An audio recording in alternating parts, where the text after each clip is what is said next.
Mga Noipi, alam nyo ba kung ano ang common denominator sa Pilipinas? Bukod sa masarap na pagkain at nakangiting tao, ang Pilipinas ay ang all-star main event ng mga natural disaster. Kung sa ibang bansa, baka isa o dalawa lang ang pinagkakaabalahan nilang kalikasan, dito sa atin parang buffet ng sakuna. May lindol, bagyo, pagputok ng bulkan, landslide, at syempre, ang all-time favorite, ang tsunami. Pero mga tropa, may mga pangyayari na nagpaalala sa atin kung gaano kalupit si inang kalikasan. At hindi lang basta lupit, kundi yung tipong, grabe, ganito pala kadami ang pwedeng mawala. Ang pinag-uusapan natin dito, ang pinakamadugong natural disaster sa kasaysayan ng Pilipinas. At maniwala ka, hindi lang ito kwento ng trahedya, kundi kwento din kung gaano katigas ang ulo natin at kung gaano tayo ka-chill kahit nasa bingit na pala ng kapahamakan. So, sino-sino ba ang mga main character sa kwentong ito? Well, una, meron tayong si Lindol na mahilig mag-flex ng kanyang power. Hindi siya basta-basta yumayanig, kundi yung tipong nagpapabagsak ng buong building kung minsan. Tapos, syempre nandoon si Bagyo, ang ating resident drama queen na mahilig mag-throw ng water at hangin na parang galit na galit sa mundo. Ito yung tipong, akala mo lang harmless clouds ako ha, prepare to get wet. At huwag nating kalimutan si Bulkan, ang tahimik sa simula pero pag nagtantrum, nako, goodbye na sa lahat. Hindi rin mawawala ang kanyang best friend na si Landslide na minsan umaatake ng walang pasabi dahil sa ating mga kaunting deforestation project. Ngayon, bakit nga ba ang Pilipinas ang paboritong puntahan ng mga disasters na yan? Simple lang mga Noipi. Nasa ring of fire tayo, kaya kung ano-anong lindol at bulkan ang nag-i-invite sa party. Plus, nasa typhoon belt din tayo, kaya yung mga bagyo, daanan lang ang Pilipinas para magpapansin. Para tayong nasa gitna ng palaruan ng kalikasan kung saan tayo yung laruan. Ang Pilipinas, parang si Juan na ang swerte sa ganda ng kalikasan pero ang malas naman sa kung gaano ka-volatile ang ganda na yan. At ito ang kwento na 10 beses nag-decide si inang kalikasan na enough is enough. Nagsimula ang lahat ng drama noong Agosto 16, 1976. Kalagitnaan ng gabi, tahimik ang lahat sa Moro Gulf sa Mindanao. Malamig ang simoy ng hangin at ang mga tao nagpapahinga ng mahiming. Pero teka muna mga Noipi, may biglang yumayanig. Isang magnitude 7.9 na lindol ang bumulabog sa lahat pero hindi pa doon natatapos ang eksena. Kasi sabi ng dagat, hello, may nag-shake so ako rin magsha-shake. So biglang nagkaroon ng tsunami. Yung tipong 9 metro ang taas ng alon, parang 3-story building na umaandar. Grabe di ba? Imagine mo, natutulog ka lang tapos biglang may pader ng tubig na dumating. Hindi na nakakakilos ang karamihan. Sa loob lang ng ilang oras, literal na nilamon ng alon ang mga kabahayan. Ang resulta, sa pagitan ng 5,000 hanggang 8,000 tao ang namatay. Karamihan sa pagkalunod habang tulog. Nakakaloka. Dito na-realize ng gobyerno na, teka, wala pala tayong early warning system para sa tsunami. Boom, kailangan pala. Kaya after niyan, nagkaroon ng coastal setbacks at na-develop ang PHVOLC. Parang lesson learned pero at a very very high price. Fast forward tayo sa November 15, 1991, meron tayong bagyo na nagngangalang Tropical Storm Thelma. Hindi lang basta bagyo yan, kundi yung tipong, ito ang ulan, enjoy! Kasi sa Ormoc City, Leyte, bumuhos ang 285mm na ulan sa loob lang ng 24 hours. Yung tipong, okay, sige, punuin natin ang lahat ng timba, palanggana, pati na rin ang buong syudad. Pero ang kicker, ang mga bundok sa paligid ng Ormoc, kalbo na. Salamat sa mga matatalinong tao na nag-illegal logging. Sabi ng bundok, naku, ayoko na sa inyo. Dahil sa kakapuputol nyo ng puno ko, sige, eto ang ipin. So anong nangyari? Flash floods, pero hindi lang basta flash floods, may kasamang lahar na parang semento. Ang resulta, mahigit 5,100 katao ang namatay. Parang biglang nawala ang buong komunidad sa isang iglap. Wasak ang mga tulay, pati na rin ang mga bahay. Kaya naman after Thelma, nagkaroon ng mas mahigpit na logging bans at watershed laws.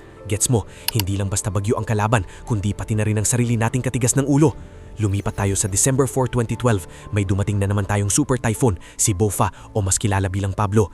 Ito yung tipong bagyo na, akala nyo ba sa Luzon lang ako malakas? Mali kayo! Kasi Mindanao ang nilamon nito, specifically ang Compostela Valley, na bihira tamaan ng bagyo. Kaya chill lang ang mga tao, expecting, typical bagyo lang. Pero kaboom, dumating si Pablo na may 235 km per hour na hangin at may kasama pang storm surge. Yung tipong, surprise, hindi lang hanin, may tubig din. Ang bilis ng pangyayari. Nakakaloka. Halos 1,901 ang patay o nawawala. Grabe. Yung mga bundok din, sumuko at naglandslide. Nilamon ng mga minero. Kaya, okay. Kailangan pala nating maging mas prepared.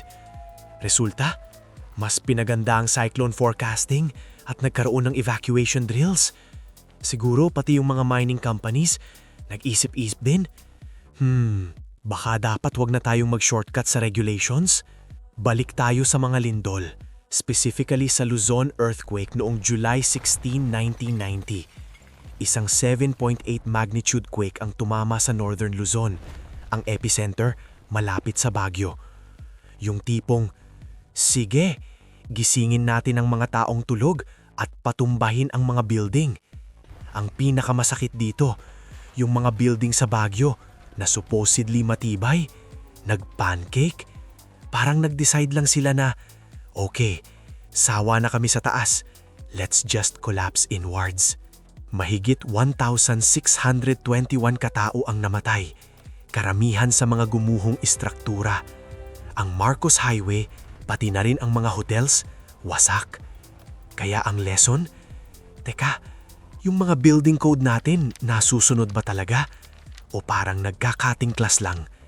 Kaya ang resulta, na-update ang building codes, nagkaroon ng seismic retrofitting at pinatibay ang earthquake engineering standards. Kasi, mas maganda kung matibay ang building mo kaysa mag-alsabalutan ka agad pag may lindol. Gets mo? Pero hindi pa tapos ang ating Bagyo Marathon. Noong September 1, 1984, may bumisita na naman tayong isang powerhouse na bagyo, si Typhoon Ike. Ito yung tipong, Hello Philippines, I'm Ike and I mean business. Nilamon nito ang Central Philippines, lalo na ang Catanduanes at Samar, na may dalang 265 km per hour na hangin. Wow, parang isang sports car na nag-decide na tumakbo sa kalye mo. Ang daming baha at storm surges na parang double kill. Ang total death toll, 1,363 katao. Karamihan nalunod sa mga kabahayan. Ang Eastern Visayas, devastated. Mukhang dito na-realize ng Pag-asa na kailangan natin ng mas magandang tech para sa typhoon tracking. At syempre, mga community flood barriers. Parang, okay, matuto na tayo bago pa ulit mangyari ang ganitong kalaking trahedya. Ngayon, shift naman tayo sa mga bulkan. Alam nyo ba mga Noipi na ang Taal Volcano ay hindi lang basta Instagrammable, kundi isa rin siyang drama queen? Noong January 30, 1911, nag-decide si Taal na, okay, pagod na ako sa pagiging tahimik, let's make some noise.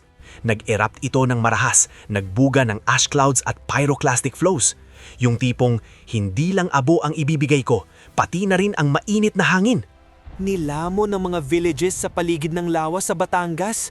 At ang mas nakakaloka, hindi lang yan, nagkaroon din ng lake tsunamis. Parang double whammy. Ang total death toll, around 1,300 katao ang namatay dahil sa suffocation mula sa abo at sa lahar. Kaya dito na-realize na, ay teka, delikato pala ang Taal. Kailangan ng permanent danger zones at volcano monitoring stations. Salamat Taal sa lesson mo kahit nakakatakot ka. Pero hindi lang si Taal ang drama queen sa mga bulkan natin. Meron din si Mayon Volcano na nag-decide na mag-flex ng powers niya noong February 1, 1814. Ito yung tipong, binigyan ko na kayo ng warning pero di kayo nakinig. Sige, bahala kayo. Kasi ilang araw na itong nagbibigay ng warning pero ang mga tao sa Cagsawa Town Albay parang, nako, chill lang yan, mayon lang yan. Biglang, kaboom! Nilamon ng lahar at abo ang buong Cagsawa. Yung tipong 15 metro ang kapal ng abo. Parang, okay, ayan, hindi kayo nakinig. Sige, libingan ko kayo ng abo. 1,200 katao ang namatay. Ang Kagsawa Church ruins na makikita pa rin ngayon ang nagpapatunay sa kanyang lupit. Kaya ngayon, may 6 to 8 kilometer permanent danger zones na sa paligid ng Mayon. Kailangan talaga ng matinding impact bago tayo matuto, ano? Ibang klase naman ng drama sa Ginsaogon landslide noong February 17, 2006. Ito yung tipong, hindi ako bagyo, hindi ako bulkan, pero grabe ang tapang ko. Matinding ulan mula sa tropical depression ang bumuhos at dahil sa illegal logging sa bundok, nag-decide ang bundok na ayoko na, sawang-sawa na ako sa inyo. Isang buong bundok ang gumuho? Oo, buong bundok! Nilamon ng Ginsaogon Village sa Southern Leyte. Nakakaloka! 1,116 katang tao ang nalibing ng buhay. At ang mas malala, isa lang ang nakaligtas. 1! Imagine mo ang devastation! Kaya ang lesson dito, hoy, DENR, gising! Kailangan ng no-build zone sa mga landslide-prone areas at geohazard mapping. Kasi, seryoso, minsan hindi lang ang langit ang galit, pati na rin ang lupa. Balik tayo sa sneaky na bagyo. Noong December 16, 17, 2011, may bumisita na naman tayong bagyo na nagngangalang Typhoon Washi o mas kilala bilang Sendong. Ito yung tipong, naku, gabi ako aatake para hindi kayo prepared. Tumama ito sa Northern Mindanao, lalo na sa Cagayan de Oro at Iligan. Bumuhos ang 500mm na ulan sa loob lang ng isang gabi. Grabe, para lang itong ulan na walang katapusan. Ang mga ilog nag-overflow, nilamon ng mga urban slums. At least 1,080 katao ang nalunod. Karamihan sa mga lugar na hindi naman ine-expect na babahain. Kaya ang resulta, pinaganda ang river dikes, nagkaroon ng urban drainage laws at no-dwelling policy sa tabi ng mga ilog. Gets mo? Hindi lang basta ulan ang problema, kundi pati na rin ang kawalan ng maayos na urban planning. Panghuli, pero hindi huli sa listahan ng mga nakakatakot na sakuna, ay ang Typhoon Trix floods noong October 16, 1952. Ito yung tipong bagyo na, nako, ayoko umalis, dito lang ako sa Bicol. Istall ito sa Bicol, Luzon at nag-decide na ibuhos ang 1,300mm na ulan. Yes, 1,300mm. Parang, sige, lulutangin ko ang buong probinsya.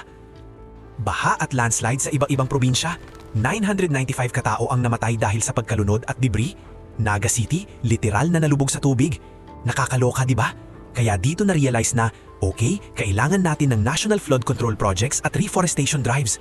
Kasi bago pa man maging uso ang mga modernong teknolohiya, pinapaalalahanan na tayo ng kalikasan na dapat tayong matuto. So, anong takeaway natin dito mga Noypi? Bukod sa pagiging sadyang maganda pero nakakatakot ng Pilipinas, siguro dapat talaga tayong maging mas handa, mas mapagbantay at mas matuto sa mga aral ng nakaraan.